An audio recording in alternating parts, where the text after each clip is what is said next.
Libo-libong miyembro raw ng ilang progresibong grupo ang inaasahang magkikilos protesta ngayon sa Metro Manila kasabay ng sona ng Pangulo. Ang ilang grupo sa Commonwealth sa Quezon City nagsunog na ng effigy kahit pinagbawal ng kapulisan.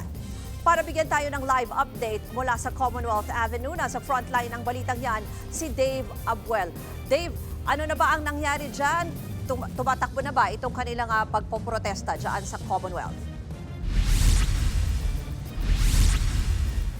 Ruth, nagsimula ng maglakad sa Commonwealth Avenue ang mga progresibong grupo na magkakasa ng kilos protesta ngayong tanghali bago ang sona ng Pangulo. Bago yan, isang effigy ang sinunog kanina ng isang grupo sa Elliptical Road na agad na inapulan ng Bureau of Fire Protection.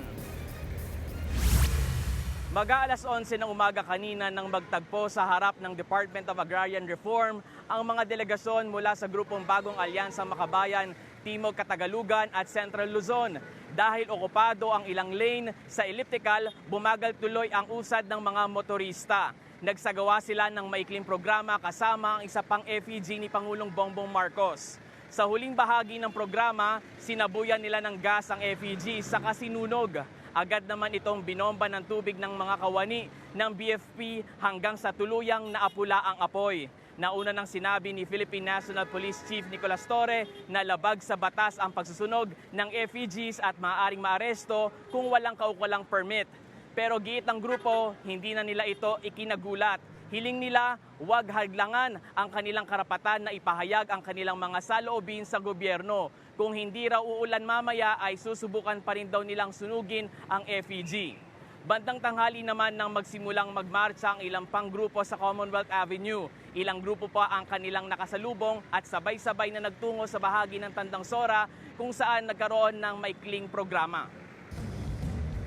Ruth, ayon sa ilang mga realista na nakausap natin, kung sakali raw na umulan ng malakas mamaya sa mismong oras ng sona ng Pangulo, nakahanda naman daw ang kanilang mga payong at iba pang panangga sa ulan. Matuloy lang ang protesta.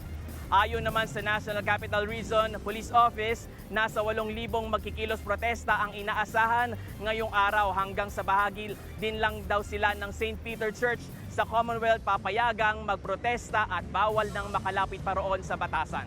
Ruth. Yan po ang Express Report ni Dave Abuel live mula sa Quezon City. Mga kapatid, Ruth Cabal po para sa mabilis na pasada ng mga balitang dapat niyong malaman, mag-follow at mag-subscribe sa social media pages ng News 5.